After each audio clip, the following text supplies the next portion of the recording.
오늘 우리에게 주신 하나님의 말씀은 출애굽기 34장 18절에서 24절에 있는 말씀입니다. 출애굽기 34장 18절에서 24절 말씀입니다. 한 절씩 교독하시도록 하겠습니다. 너는 무교절을 지키되 내가 네게 명령한 대로 아비볼 그 절기에 이레 동안 무교병을 먹으라. 이는 내가 아비볼의 애굽에서 나왔음이니라.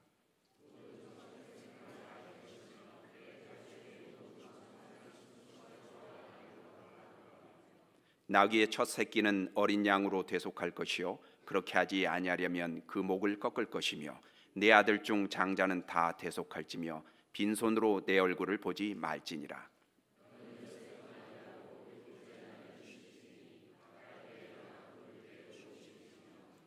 77절 곧 맥추의 초실절을 지키고 세말에는 수장절을 지키라.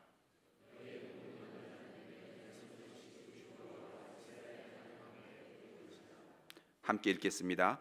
내가 이방 나라들을 내 앞에서 쫓아내고 내 지경을 넓히리니 내가 매년 3번씩 여호와 내 하나님을 뵈려고 올 때 아무도 내 땅을 탐내지 못하리라. 아멘. 하나님과 백성은 언약 관계입니다. 언약에는 계약서가 있죠. 율법입니다. 율법에는 쌍방의 의무를 포함합니다. 먼저 하나님 편에서는 백성에 대하여 철저한 보호와 완벽한 공급을 제공하십니다.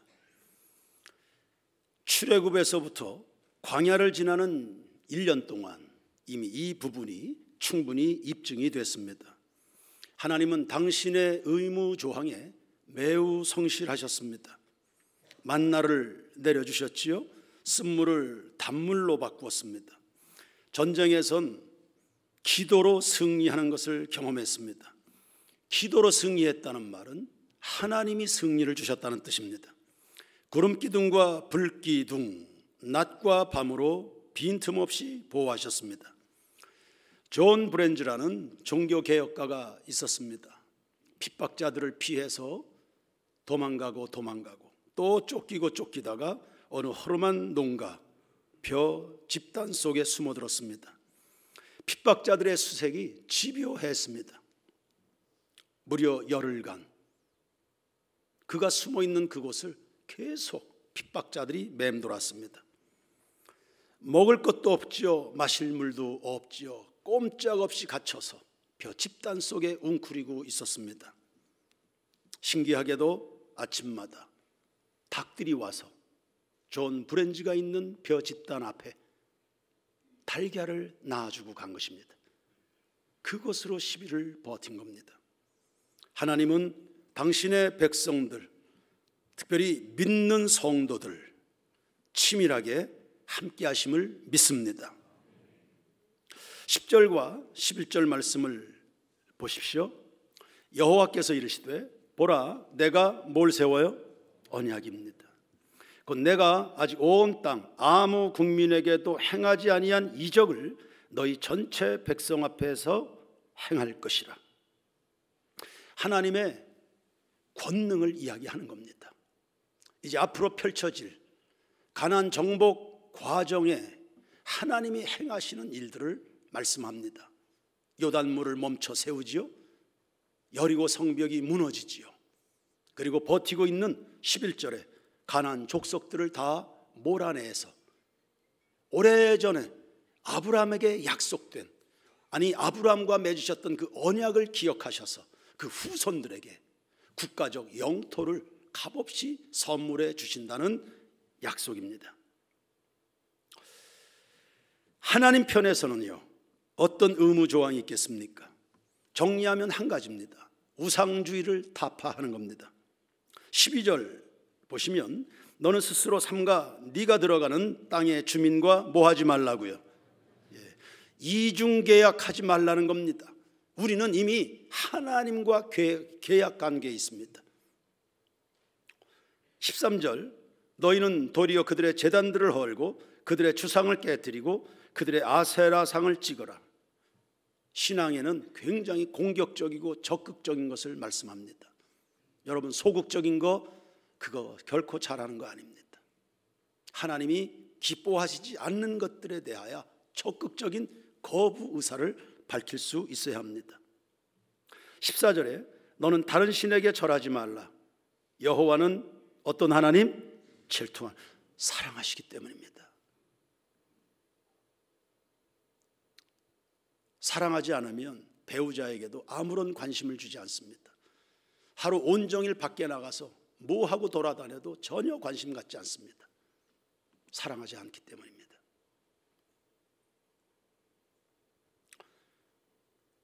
함께 교회 안에서 신앙생활할 때도 피차간에 은혜가 됩니다. 간혹 우리 성도들 찬양팀, 문화사역팀들과 함께 선교 현장을 방문합니다. 혹은 국내의 여러 교회들에 방문해서 우리가 집회를 인도할 때 있습니다. 할 수만 있다면 저는 저 혼자 가는 것보다 성도들과 함께 가는 게 늘 더 좋더군요. 나도 은혜 받고 우리 성도들도 또 성장하는 기회가 되기 때문에 밖에 나가서 찬양들을 부릅니다. 무슨 찬양을 어느 수준에서 불러도 얼마나 은혜가 되는지 모릅니다. 눈물이 절로 나옵니다. 세계 유수의 혹은 대한민국에 내노라하는 교회에 그 탁월한 찬양대 은혜 되지 않습니다. 근데 우리 교회 성도들이 찬양하면 눈물이 나옵니다. 밖에 나가서 사랑하기 때문입니다. 내 새끼니까요. 이렇게 사랑하는 내 성도들이 하나님께 등을 돌리고 살아간다. 내가 눈물 나도록 지켜보고 있는 내 성도들이 하나님 앞에 불순종하고 살아간다. 그 눈물 나죠. 질투하는 하나님이라 그 용납할 수 없죠. 하나님과 각을 세우고 살아간다. 주님과 더불어 동행해도 모자랄 이 시대에 하나님과 다른 길을 간다. 우리 세인교회 성도들이 하나님 입장에 내 백성이 그 길을 간다. 그거 용납 못합니다. 15절 너는 삼가 그 땅의 주민과 언약을 세우지 말지니 이는 그들이 모든 신을 음란하게 섬기며 그들의 신들에게 제물을 드리고 너를 청하면 네가 그 제물을 먹을까 함이며 우상 제물 제사 음식도 먹지 말라.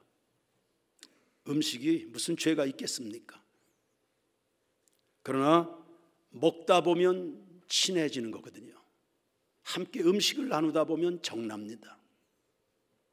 악은 모양이라도 버리라는 겁니다.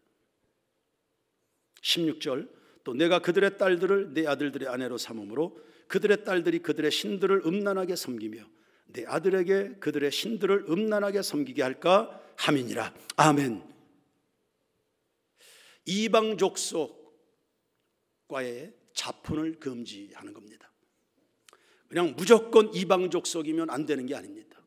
이방 족속이라도 그가 하나님을 경외하면 할례 백성이면 예수 그리스도의 이름으로 죄 용서 받은 감격이 있고 예수 외에는 다른 구원의 길이 없음을 믿어 하나님 아버지를 평생에 섬길 자로 선택하고 우상에서 돌아와 살아계신 하나님께만 예배하는 그런 이방 족속들이라면 무슨 문제가 있겠습니까?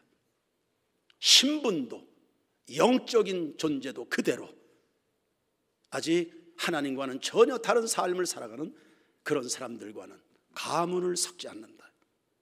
왜냐하면 이교 사상이 얼마든지 유입될 소지가 있기 때문입니다. 그 탁월했던 솔로몬도 하나님의 영광을 다함이 없이 누렸던 솔로몬도 이 말씀을 가볍게 여겼습니다. 수많은 이방의 여인들을 왕궁으로 들였습니다. 민족 전체가 망했습니다. 철저한 배격을 주님이 말씀합니다. 선한 것이 나쁜 것을 개혁하기보다 나쁜 것이 선한 것을 무너뜨리는 게 훨씬 쉽습니다. 그러므로 삼가 자신을 잘 살펴서 조심할 것을 하나님이 말씀합니다. 그러나 뭐니 해도 최대의 우상은 나 자신입니다. 영어 단어 몇 개 소개하겠습니다. 10대들의 우상을 아이돌이라고 부릅니다. 그리고 죄를 가리키는 영어 단어 몇 개, 유사 단어들입니다. 죄의 유사 단어들. sin, crime, guilt, pride. 이 단어의 가운데 스펠링에 전부 I가 존재합니다. 죄의 중심에 에고이즘이 있다는 겁니다. 자기 중심성입니다. 죄는 빗나갔다는 뜻입니다. 어디에서 어디로 빗나가는 겁니까? 하나님 중심에서 자기 중심, 자기가 하나님이 되는 겁니다. 자기 외에는 눈에 보이는 것이 없습니다. 누구든지 나를 따라오려거든 자기를 부인하고 에서부터 신앙이 시작이 됩니다. 왜 불순종할까요? 멀쩡한 사람들이 하나님보다 자기가 중요하기 때문입니다. 어찌하여 순종합니까? 이 험악한 세상에 환난도 시험거리도 장애물이 많은데 그럼에도 불구하고 하나님의 말씀이라면 순종합니다. 왜요? 나보다 하나님이 중요하기 때문입니다. 나보다 하나님의 백성됨, 하나님의 자녀된 권세가 중요하기 때문입니다. 나보다는 하나님의 말씀에 생명이 있음을 믿기 때문입니다. 그래, 예수를 잘 믿는 것 같은데 어느 한순간 수 틀리면 튕겨나가는 사람들이 있습니다. 자기가 하나님입니다. 그 속에 감추어진 자아라는 신이 드러나는 순간입니다. 그게 가인입니다. 가인이 어느 정도로 변질된 신앙인인지, 그 속에 생명이 없는 사람인지 처음엔 잘 몰랐습니다. 똑같이 제사했으니까요. 그러나 하나님은 아시죠. 하나님이 가인을 받지 않으셨습니다. 그랬을 때 보이는 그 행동을 보십시오. 굉장히 파괴적입니다. 자기 형제를 죽이다니요. 그리고는 방황의 인생이 됩니다. 하나님께 거절받은 사람입니다. 그런 사람의 인생의 결론이 그렇게 끝나는 겁니다. 치명적인 우상은 나 자신입니다. 인격의 최정상은 자아 극복에 있습니다. 우리가 치러야 될 마지막 전쟁은 자신과의 싸움입니다. 우상은 바깥에 있지 않습니다. 내 안에 있는 겁니다. 여러분 승리하시기를 축원합니다. 어떻게 자아를 승리합니까? 그게 오늘 본문이 우리에게 던지는 메시지입니다. 절기를 지키라. 의식적인 법규를 잘 지키는 겁니다. 18절에 무교절을 지키라 했습니다. 애굽에서의 구원 감사합니다. 21절 안식일을 지켜라. 천지 창조 감사합니다. 온 땅과 하늘을 하나님이 만드셨습니다. 우리에게 선물하셨죠. 근본도 없는 흙먼지 티끌에 불과한 우리에게 주의 영광을 입히셔서 하나님의 형상으로 만드셨습니다. 이런 은혜가 어디 있습니까? 하나님의 모든 기대와 애정이 나 한 사람에게 모아져 있습니다. 여러분 때문에 오늘도 우주는 쉴 수 없이 돌아가고 있습니다. 할렐루야. 22절에 77절 종살이 구원 감사합니다. 수장절을 지키라. 광야에서의 인도 감사 등등입니다. 은혜 베푸신 하나님을 기억하여 구별된 시간과 장소를 지키는 절기입니다. 무엇을, 누구를 기억한다고요? 하나님을 기억하는 겁니다. 은혜를 기억하는 것을 넘어 은혜를 주시는 하나님을 기억하시길 바랍니다. 새롭게 은혜 받는 것 중요합니다. 날마다 아침마다 새로운 하나님의 은혜 필요합니다. 날마다 소리 없이 내려서 온 세상을 살게 하는 이슬의 은혜 중요하지요. 그러나 과거의 은혜를 간직하는 것은 얼마나 큰 의미가 있는지요. 이러한 절기를 지킴으로 내가 하나님 백성이라고 하는 정체성이 강화가 됩니다. 동시에 우상 숭배의 덫에 걸리지 않습니다. 절기는 혼자 지키지 않습니다. 공동체로 민족적으로 지킵니다. 우리가 남이 아니란 그리스도 예수의 한 피바다 한 몸이 이룬 하나님의 거대한 하늘나라 가족이 되었음을 확인합니다. 하나님을 경외하는 것과 동시에 하나님이 선물로 주신 이웃들에 대한 내 마음은 어떠했는지도 점검이 이루어지는 시간, 절기입니다. 하나님을 기억할수록 내 속에 우상 숭배는 약화됩니다. 우상은 작아집니다. 대신 하나님이 커지는 겁니다. 하나님의 크기가 커져 나갑니다. 하나님에 대한 신앙이 강화됩니다. 절기는 곧 잔치입니다. 내 속에 주의 은혜가 풍성해진다. 행복하지 않습니까? 신앙은 곧 해석이라는 말이 있습니다. 내 속에 영적인 이해력이 커지면 시험 들 일이 없습니다. 낙심할 일도 없습니다. 여러분의 속에 영성이 강화되면 그 믿음이 자라고 은혜가 커갈수록 행복해지는 겁니다. 그래서 잔치입니다. 하나님을 알게 되는 것, 그분을 발견하게 되는 것, 이전에 알지 못했던 하나님의 위대하심을, 위대하신 주 찬양의 위대, 이 하나님을 발견해 보십시오. 잔칫날이 됩니다. 결혼잔치죠. 생일잔치입니다.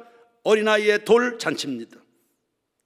그와 같이 부활절 잔치입니다. 성탄절 잔치입니다. 추수감사 잔치입니다. 잔치에는 흥겨움이 있습니다. 풍성한 먹거리, 흥겨운 노랫가락에 축하객들이 발걸음해 줍니다. 모르는 사람들은 교회에 무슨 선한 것이 있겠는가? 교회는 다 고리타분한 것으로 생각합니다. 우리 안에 있는 소중한 것들을 잘 모릅니다. 바깥 방식으로 자꾸 재미를 추구하는데 속지 마십시오. 착각하지 않기를 바랍니다. 흥겨움은 교회 바깥에 있지 않습니다. 본질적으로 하나님이 내 속에 계시면, 주님이 우리 가운데 일하시면, 말씀하시면, 하늘문 열어주시면 그분이 느껴질수록 여러분 속에 어느 세상 것들과 비교할 수 없는 거룩하고도 영광스러운, 그리고 지속적인 즐거움이 흘러나오게 되는 줄로 믿습니다. 20여 년 전에 부인 따라서 처음 교회 나오게 된 남편이 있었습니다. 밤무대에서 기타 치던 사람이었습니다. 운동을 굉장히 좋아했습니다. 철인 3종 경기 한다고 전국을 다 쏘다녔던 사람입니다. 교회 온 지 얼마 안 됐습니다. 교인들과 MT를 떠나게 됐습니다. 오라 하니까, 가자 하니까, 세상에서 제일 무서운 그 사람, 부인이 가자 그러니까 가긴 가는데 내키지는 않습니다. 술도 안 마시는 교인들하고 밤새 뭐하고 노나 뻘쭘할 텐데 안 가고 싶은 걸 어거지로 따라갔습니다. 그런데 함께 지내다 보니 얼마나 재밌는지요. 세상 모임과는 전혀 다른 차원의 만족감이 있었던 겁니다. 그 남편이 점점 교회에서 은혜를 받기 시작했습니다. 그리고 교회에 적응을 해갔습니다. 그러다가 여전히 어울리고 있는 세상 친구들, 그들과 이전에 그랬듯이 밤새도록 술 마시고 노래하고 떠드는데 이 모임이 얼마나 유치한지요. 내가 이 나이 되도록 저 짓을 하고 살았구나. 몹시 부끄러워졌답니다. 내가 저러고 살았구나. 저 쓸데없는. 이 남편이 점점 믿음이 성장했습니다. 신학교를 갔습니다. 지금은 서울에서 목회하고 있습니다. 여러분, 하나님 앞에서 맛보게 되는 이 즐거움, 이 영광스러운 즐거움이요, 이 즐거움을 맛보기 시작하면 우상 숭배의 삶이 자연히 멀어지게 되는 겁니다. 세속적인 만남이 어색합니다. 불편합니다. 이런 거 하라고 해도 더 이상 하지 않습니다.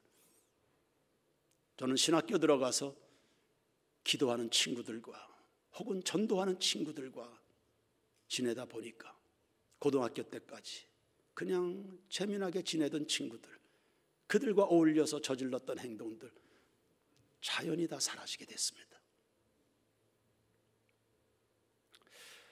세상 즐거움은 단지 감각적인 육체만을 자극합니다. 하나님 앞에서의 잔치는 영혼까지 만족시켜 주시죠. 전인격적이고 지속적인 기쁨이 있습니다. 시편 4편 7절과 8절입니다. 다 같이 읽겠습니다. 시작. 주께서 내 마음에 두신 기쁨은 그들의 곡식과 새 포도주가 풍성할 때보다 더하니이다. 내가 평안히 눕고 자기도 하리니 나를 안전하게 살게 하시는 이는 오직 여호와이시나이다. 할렐루야. 주님 앞에서 공급이 되는 기쁨은 참으로 놀랍습니다. 왜요? 구원의 기쁨입니다. 죄로 말미암아 영 죽을 사람들이 예수의 값없이 베푸시는 십자가 공로로 영원한 생명을 얻게 된 기쁨입니다. 지금까지 목회하면서 위기 가정을 수도 없이 만났습니다. 예수 이름으로 다 극복했습니다. 어떻게 삽니까? 그 힘든 고비고비들을 여러분이 어떻게 견뎌낸 겁니까? 하나님 앞에서 있는 즐거움과 그분의 약속에 담겨있는 소망 때문에 견뎌낸 거 아닙니까? 그러므로 예수 그리스도 안에서 주어지는 기쁨이야말로 인생 최대의 경쟁력이 되는 거죠. 주님 없는 기쁨은 없다. 주 없인 살 수 없네 죄인의 구주여. 그러므로 우리는 우리에게 절실한 것, 우리에게 절실한 이름, 우리가 늘 불러야 될 그 이름 예수 그리스도이신 줄로 믿습니다. 성령의 은혜 속에 주의 영광이 임하는 이 예배, 성도들과 한 주간을 지내는 그 절기들, 이거 양보할 수 있는 게 아닙니다. 이건 우리의 생명입니다. 소경이 눈을 뜹니다. 그 예수 안에서 안진뱅이가 일어납니다. 그 예수 그리스도로 말미암아 나사로가 살아납니다. 그 예수 그리스도 안에서 7번 넘어졌던 사람이 8번째 또 일어납니다. 할렐루야. 이런 기쁨을 어디에서 얻을 수 있습니까? 절기를 지켜라. 부흥회를 진행하고 나면 어김없이 들려오는 피드백이 있습니다. 며칠간 더 했으면 좋겠다. 교회학교 아이들 수련회를 진행합니다. 시작할 때야 언제 끝나나 싶은데 마치고 나면 어린아이들 입에서 목사님 일주일 내내 하면 좋겠어요.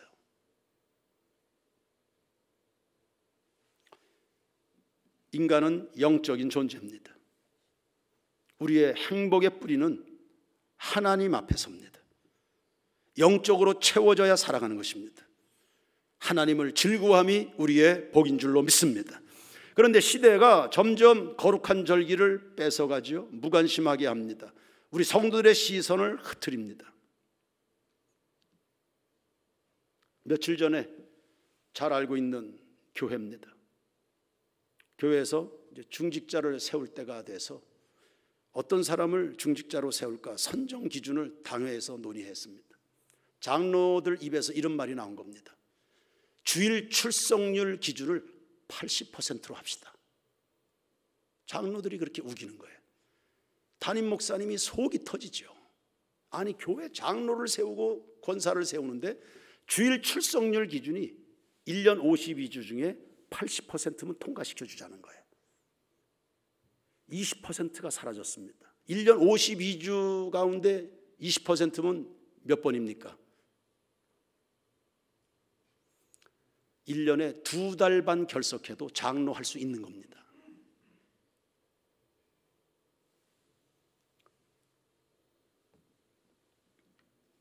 세상이 뺏어가는 게 아니고요, 우리 스스로 내줍니다. 이 장로님들은 주일날 뭘 하고 싶어서 그랬을까요? 후배 장로들을 어떻게, 여러분 머리가 가면 몸은 따라가는 겁니다. 어른들이 가면 밑에는 그냥 따라가는 겁니다. 어쩌자고요? 세상이 뺏어가지 않습니다. 세상이 험난하다, 예수 믿기 힘들다, 복음 전하기 힘들다, 믿음 지키기 어렵다, 우리 스스로가 그렇게 만들어갑니다.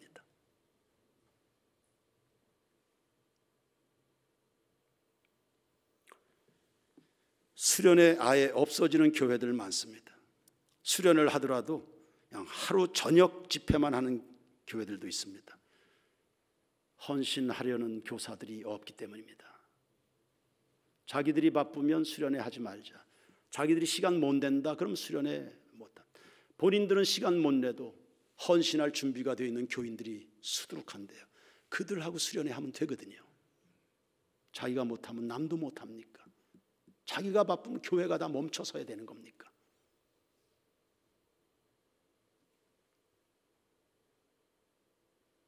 부흥회도 신앙 강좌로 대체합니다. 귀는 즐겁죠. 그러나 가슴치고 통에 자복하고 영혼을 하나님 앞에 쏟아붓는 이런 시간들은 사라지고 있습니다. 악순환입니다. 우리의 영혼을 하나님 앞에서 터치하지 못하면 인생 문제를 그대로 가지고 삶의 현장으로 갑니다. 세상 감당 못합니다. 그럼 세상에 점점 사로잡히게 되겠죠. 사로잡힌 그 사람은 더더욱 교회 나오기 어렵습니다. 악순환입니다.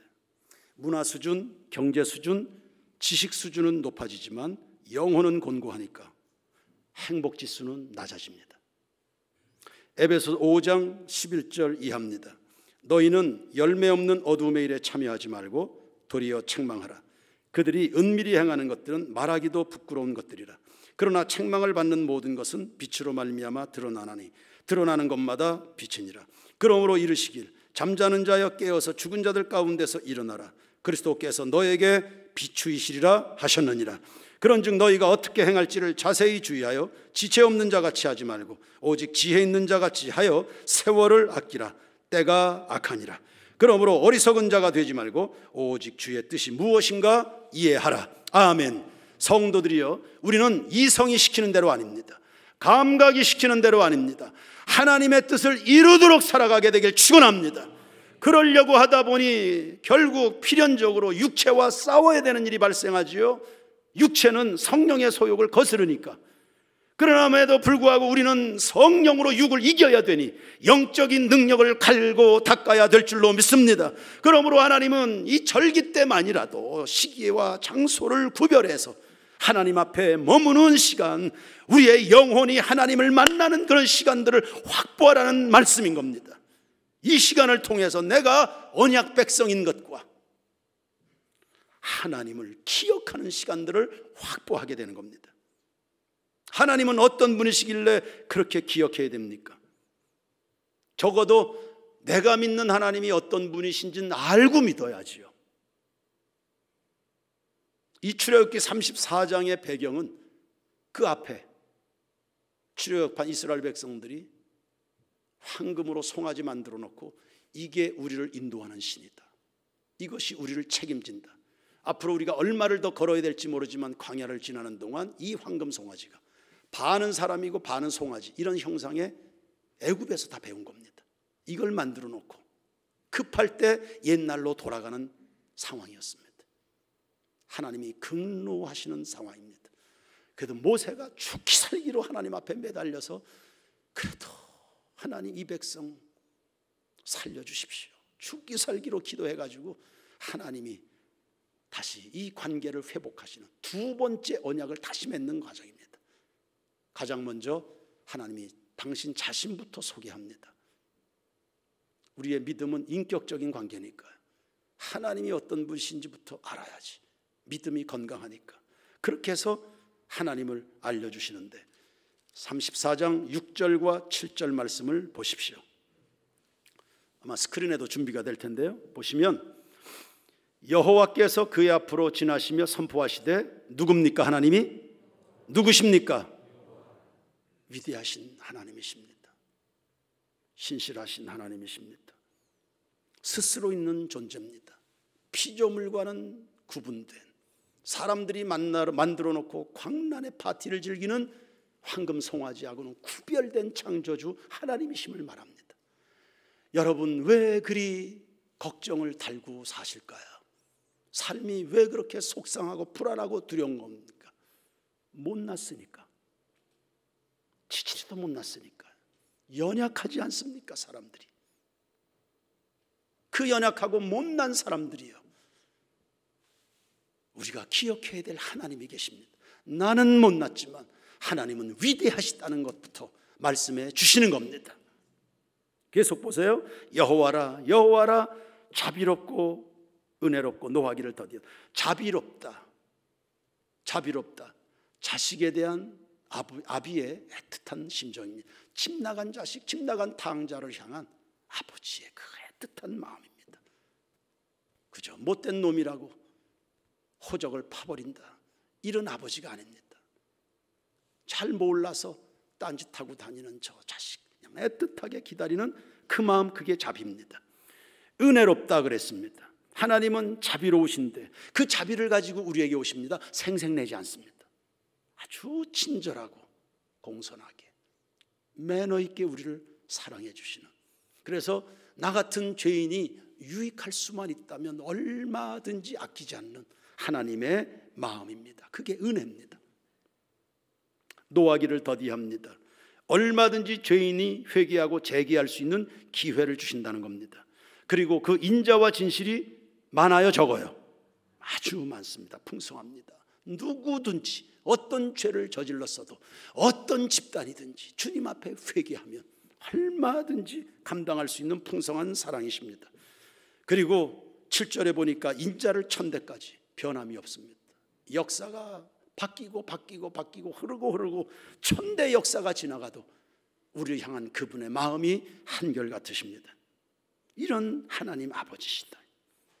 이런 하나님을 발견하면서 모세는 하나님 앞에 감격해서 8절에 엎드려 경배하는 겁니다. 그런데 7절 마지막 부분 보시죠. 7절 다시 보시면 인자를 천대까지 베풀며 악과 과실과 죄를 어떻게 해요? 용서해 주세요. 이게 우리에게 소망입니다.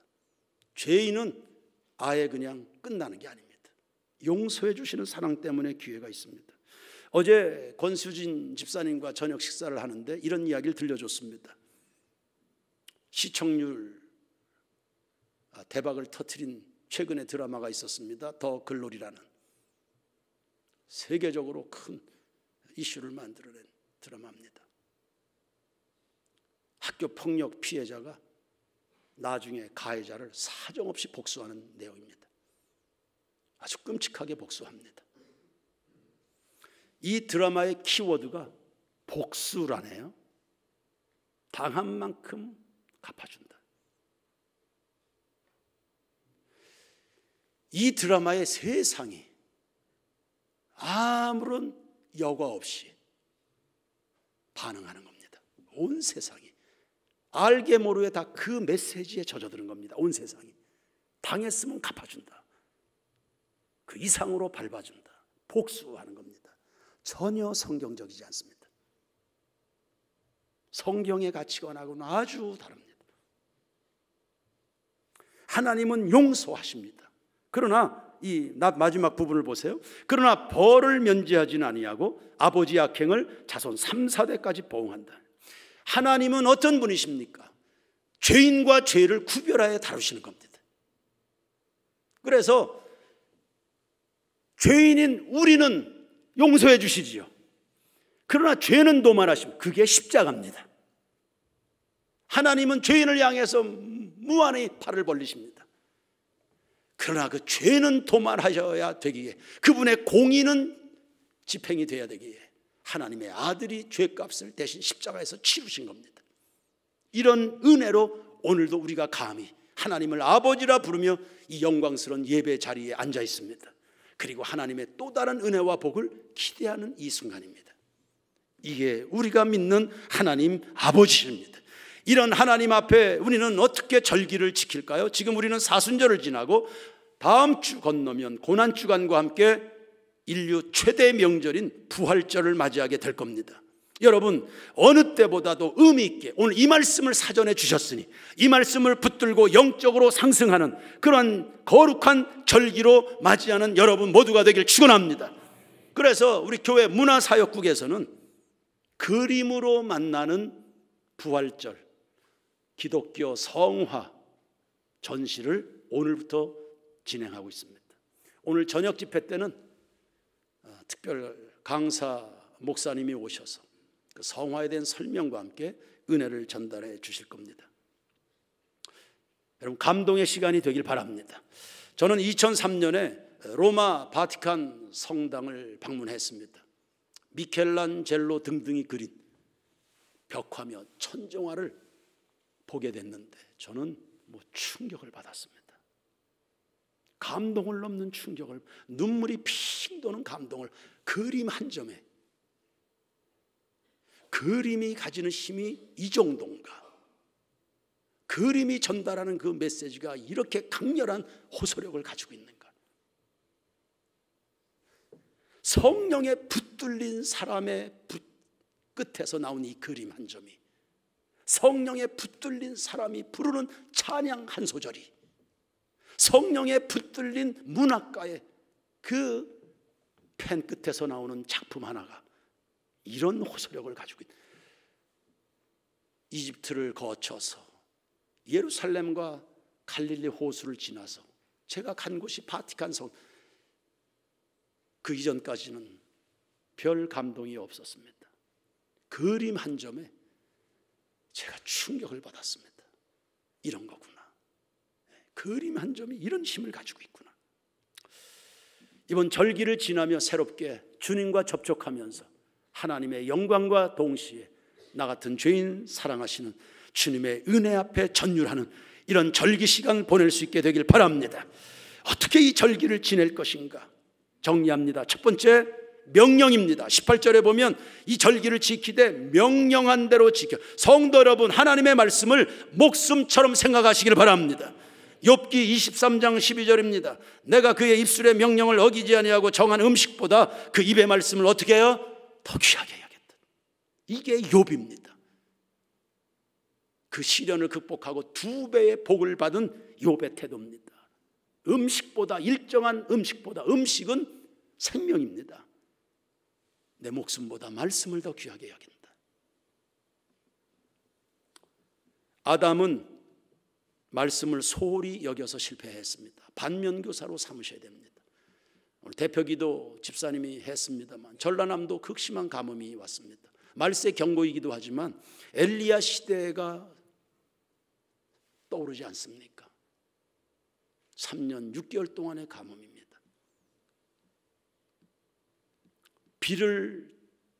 물을 찾았습니다. 나오지 않았습니다. 비를 먼저 구한 게 아닙니다. 비를 내려달라고 구한 게 아닙니다.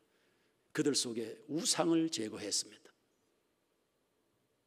주님, 하나님의 백성이라 하지만 하나님도 섬기고 대충 잡족들도 잡신들도 섬기던 이스라엘 백성들 속에 감추어졌던 우상이 제거되면서 단비가 내리기 시작한 겁니다. 우리 절기를 지나면서 내 자신의 혹은 우리 교회에 혹은 여러분의 가정 속의 도살인 혹은 한국 교회 안에 무너져야 될 우상의 단들을 다 깨뜨리는 거룩한 절기로 보낼 수 있게 되기를 바랍니다. 두 번째, 성결함, 개인적 성결함에 힘쓰시길 바랍니다. 18절에 보면 이레 동안에 무교병을 먹으라 했습니다. 누룩 없는 떡을 먹으라는 겁니다. 이 기간에 떡뿐이 아닙니다. 집안 구석구석을 다 살펴서 누룩을 다 제거합니다. 누룩은 퍼져가는 죄악을 말합니다. 확산성이 있는 죄의 특징을 말합니다. 다 뿌리채 뽑아라. 이 전염성을 뿌리 뽑아라. 분주한 일상 속에 알게 모르게 젖어든 세속적 일들을 다 털어내라. 씻어내라. 회개함으로 하나님 앞에 나아가라. 그래서 자신의 영적 갱신을 위하여 단호하고 혹독한 과정을 이 기간에 반드시 보내라는 말씀입니다. 독수리는 70살까지 산다네요. 장수하는 조류입니다. 근데 이 독수리도 40살쯤 되면 위기가 찾아온답니다. 발톱이 무뎌지기 시작하고 길게 자라고 부리도 길게 자라면서 무뎌져서 사냥을 할 수 없습니다. 먹잇감을 낚아챌 힘이 없습니다. 날개 깃털은 육중해집니다. 무게가 더해집니다. 날아갈 수가 없습니다. 높이 빨리도 날 수 없습니다. 날 수 없지요. 먹이 사냥을 못하지요. 그럼 독수리는, 그래서 이때가 되면 독수리는 스스로 결정해야 됩니다. 둘 중에 하나, 그냥 앉아서 죽든지, 또 하나는 혹독한 갱신의 과정을 거쳐서 다시금 하늘의 제왕으로 거듭날 것인지 본인이 선택해야 됩니다. 후자 쪽을 선택하게 되면 독수리가 높은 산봉우리를 올라갑니다. 거기에 둥지를 틉니다. 그리고 6개월이 넘는 자기 갱신의 과정을 거칩니다. 바위에 부리를 쪼아서 부리를 다 깨뜨립니다. 낡은 부리를 깨뜨립니다. 새로운 부리가 나올 때까지 상당한 시간이 걸리겠죠. 기다립니다. 부리가 새로 나옵니다. 그 강해진 부리를 가지고 발톱을 다 뽑아냅니다. 그 발톱이 또 자라나는 기간이 있습니다. 다 자라나면 그 발톱과 부리로 날개, 깃털을 전부 뽑아냅니다. 그리고 새 깃털이 나오는 때까지 기다립니다. 이 기간이 6개월이 넘는 기간입니다. 혹독한 기간입니다. 이 기간을 잘 지낸 독수리는 다시금 힘을 얻어서 창공이로 날아다니게 되는 하늘의 제왕으로 30년을 더 연장받는 겁니다. 저는 목사로서 목회적인 영적인 생명, 저는 롱런하기를 하나님 앞에 기도하겠습니다. 영적인 갱신에 실패하면 제 목회는 단축이 될 겁니다. 사랑하는 장로님들이요, 사랑하는 권사님들이요, 우리 세인교회 성도들이요, 영적 생명이 더 풍성하고 하나님 앞에 쓰임받는 기간들이 30년씩 더 연장되기를 주의 이름으로 축원합니다. 못하면 죽는 겁니다. 명예도, 그 잘 나가던 그 자리에 있는 사람들도 자기 갱신에 실패했을 때 한순간에 나락으로 떨어집니다. 명예도, 지위도, 직분도, 사명도 한순간에 날아가는 겁니다. 갱신하지 못하면. 하나님은 우리를 오래도록 두고 보고 싶어 하십니다. 우리 세인교회를 오래도록 쓰고 싶어 하십니다. 아주 예리하게 쓰고 싶어 하십니다. 예리하게 갈고 닦은 검처럼 우리 성도들을 그렇게 쓰고 싶어 하십니다. 털어내시기를 축원합니다. 혹독한 갱신의 과정입니다. 그런 것을 위해서 하나님은 우리 앞에 절기를 두십니다. 세 번째는 첫 것을 드리십시오. 19절에 보시면 첫 태생을 드려라, 20절에 첫 것을 드려라, 하나님 앞에 바쳐라. 첫 것은 힘의 시작이고 가장 소중한 것입니다. 나의 전부를 하나님께 드리는 것을 의미하고 소유물을 구별함으로 내 인생을 하나님 앞에 드리며 하나님을 기억해 드리는 순간들입니다. 첫 것의 정성이 사라지는 시대입니다. 하나님을 마음을 다해서 하나님을 사랑하는 일에, 주님을 섬기는 일에 진심이 점점 사라지는 시대입니다. 하루의 첫 시간 약화된 지 오래입니다. 한 주간의 첫날 주일, 어떻게 우리 정통 교단의 장로들이었습니다. 주일 출석률 80% 선에서 타협합시다. 웃자자고 그런 제안을 하는 겁니까? 장로들이 다 같이 재물의 첫 것 11조도 유튜브나 이런 데 보면 주일 문제, 11조 문제를 함부로 거론하는 사람들이 있습니다. 자기들이 뭔데, 성경이 말씀하는 것을 자기들이 무슨 자격으로, 자기들이 뭔데 그런 것을 다룹니까? 마음대로. 첫 것은 내 심장이 담기는 겁니다. 20절에 보시면 빈손으로 하나님의 얼굴을 보지 말라고 그랬습니다. 무엇이 빈손입니까? 뭔가 하나님 앞에 흉내를 내서 들고는 나왔지만 거기에 첫 것이 담기지 않으면 그건 다 빈손이 되는 겁니다. 그리고 빈손에다가 위선까지 더하는 죄니까 그건 하나님이 받으실 수가 없습니다. 그런 신앙생활은.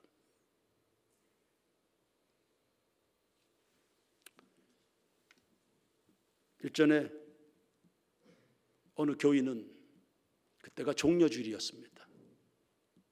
고난주간의 첫째 날이죠. 주일인데 젊어서부터 선교단체에서 훈련을 많이 받은 것으로 자처하는 그런 부부였는데 주일날 보이질 않았습니다. 알아봤더니 그 종려주일에 우리가 성찬식 하죠. 성례식을 합니다. 세례식도 하고 고난주간을 출발한 첫날입니다. 주일에 보이지 않아요. 알아봤더니 딸 시집 보낸다고 상견례 하러 갔더라고요. 주일에다가 성찬식 하는 날입니다. 고난주간의 첫날입니다. 그런데 상견례 한다고, 그러면서도 상당히 믿음이 좋은 양, 목사님 저는 언제 장입사 시켜줄 겁니까? 눈을 동그랗게 뜨고 저한테 이야기합니다. 주일이 뭔지도 성찬식이 뭔지도 모르는데 그 마음 중심에 하나님이 없는데 창집 집사는 뭐고 권사는 뭡니까? 도대체 무엇으로 신앙생활하는 걸까요? 21절 말씀을 보시면 밭갈 때 거둘 때 쉬라 했습니다. 파종의 때와 추수의 때입니다. 아주 바쁠 때입니다. 1년 중 가장 신경 써야 되는 때입니다. 그런데 이때도 영적인 파종, 영적인 추수가 더 중요하다. 이때를 쉬어라. 이때도 이렇게 민감한 때도 쉬어라. 왜요? 우리의 모든 공급은 하나님께 오기 때문입니다. 과감하게 일손을 놓아버리는 것입니다. 하나님은 놀랍지 않습니까? 광야에서 만나를 내려주시는데도 여섯째 날에 일곱째 날 먹을 것까지 이틀분을 다 공급하셨습니다. 안식년이 옵니다. 제7주년이 7년이 되는 그 전에 여섯째 해에 2년 동안 먹을 양식을 하나님은 치밀하게 당신 백성들에게 주셨습니다. 그런데도 걱정이 많고 하나님을 못 믿는 겁니다. 우리가 무엇 때문에 일하는지, 일과 일할 수 있는 기회를 주신 하나님을 늘 기억하시길 바랍니다. 바쁘다, 중요하다 쫓아다니는 것보다 정작 여러분 하나님은 기억하시길 바랍니다. 바쁜 것보다 중요한, 생명보다 소중한 하나님 앞에서 훈련받는 교우들 되길 축원합니다. 23절에 너희의 모든 남자는 하나님 앞에 얼굴을 보여라. 모든 남자라고 했습니다. 대표성이죠. 민족을 대표하고 교회를 대표하고 가정을 대표합니다. 사랑하는 새인교회 남성 성도들이여, 영적 생활에 주도력을 가지게 되길 주의 이름으로 축원합니다. 절기 때 누구보다도 하나님 앞에 힘써야 되는 사람들이 남성들인 겁니다. 평소에는 바깥일 한다고 바쁘다고 소홀했던 그 영적 생활, 이 절기 때는 여러분 하나님 앞에 얼굴을 보여주십시오. 기도하는 자리에 가슴을 치고 민족을 끌어안고 힘들어한 성도들을 가슴에 품고 하나님의 보좌 앞으로 나가서 부르짖는 그 자리 말입니다. 남자들은 일어나라 했습니다. 남자들이여 일어날지어다. 디모데전서 2장 8절 다 같이 읽겠습니다. 시작. 디모데전서 2장 8절 시작. 그러므로 각처에서 남자들이 분노와 다툼이 없이 거룩한 손을 들어 기도하기를 원하노라. 아멘. 이게 권위입니다. 저의 권위는 어디에서 나올까요? 각 가정의 남편들의 권위는 어디에서 나올까요? 목사님 오늘입니다. 3부 예배 후에 우리 부부 상담을 좀 해 주십시오. 카톡이 지금 와 있습니다. 남편들의 권위는 어디에서 오는 겁니까? 교회의 권위는, 성도들의 권위는, 그 리더십이라는 것, 아내가, 자식들이 복종합니다. 그 권위가 어디에서 나오는 겁니까? 하나님에 대한 사모함의 진심함에서 나오는 겁니다. 하나님의 권위를 존중하고 그분을 인정해 드리는 그 믿음에서 나오는 겁니다. 아이들이 말을 안 듣습니까? 아이들이 다 압니다. 하나님을 경외하는 부부가 되면요, 아이들은 그 권위 앞에 복종하게 되어 있습니다. 괜히 헛된 싸움질들 하지 마십시오. 그러므로 각처에서 남자들이 분노와 다툼이 없이 거룩한 손을 들어 기도하기를 원하노라. 이거 내주지 마십시오. 남성들이요, 머리가 복을 받아야 된다. 도토리가 수백 번 고르면 뭐예요? 호박이 한 번 굴러버리는 게 낫죠. 머리들이,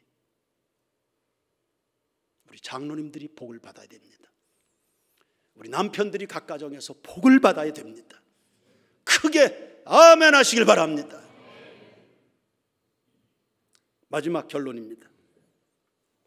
모든 염려는 내려놓으십시오. 24절 읽습니다. 24절 다 같이 시작. 내가 이방 나라들을 네 앞에서 쫓아내고 네 지경을 넓히리니 네가 매년 3번씩 여호와 네 하나님을 뵈려고 올 때 아무도 내 땅을 탐내지 못하리라. 아멘. 아무도, 하나님 앞에 나아가는 여러분, 주님을 사랑하느라고, 주님을 섬기는 일에 진심하느라고 여러분의 삶의 자리를 비웁니다. 하나님이 책임지신다. 그 자리를 아무도 넘보지 못한다. 잃어버릴 거 없다. 손해볼 거 없다. 국회의원들은요, 회기 중에 불체포 특권이라는 게 있습니다. 하물며 하나님을 섬기는 성도들이야 염려할 거 없지요. 사무엘상 7장 13절입니다. 다 같이 읽겠습니다. 시작. 이미 블레셋 사람이 굴복하여 다시는 이스라엘 지역 안에 들어오지 못하였으며 여호와의 손이 사무엘이 사는 날 동안에 블레셋 사람을 누가 막아요? 하나님이 막아요. 사무엘이 누굽니까? 기도하는 사람입니다. 무너진 이스라엘의 예배를 회복한 장본인입니다. 그 한 사람이 하나님 앞에 서 있으니까 그게 민족의 울타리가 된 겁니다. 여러분이 원주 땅의 울타리 이기를 축원합니다. 여러분 때문에 한국교회와 대한민국이 모든 우한질고에서 자유케 되는 승리의 복을 누리는 울타리 여러분들이 되길 축원합니다. 한국 초대교회 시절의 부흥회는 열흘씩 진행이 됐습니다. 솥단 지이고 쌀 포대기 싸들고 와서 예배당 앞마당에서 밥 해먹으면서 열흘씩 집회를 했습니다. 그 힘든 그 어려운 시절에 우리 어머니 아버지들이 그렇게 하나님을 갈망했습니다.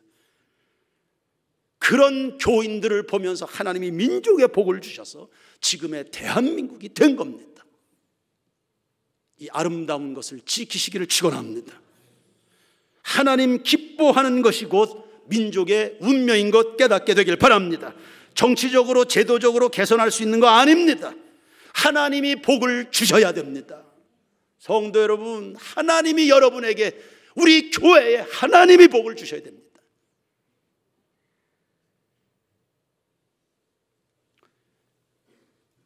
느헤미야 8장 10절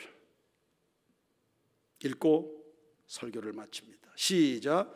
이날은 우리 주의 성일이니 근심하지 말라. 여호와로 인하여 기뻐하는 것이 너희의 힘이니라. 아멘. 근본의 고난주간과 부활절, 여러분의 생애에 특별히 의미 있는 한 주간이 되기를 주의 이름으로 축원합니다.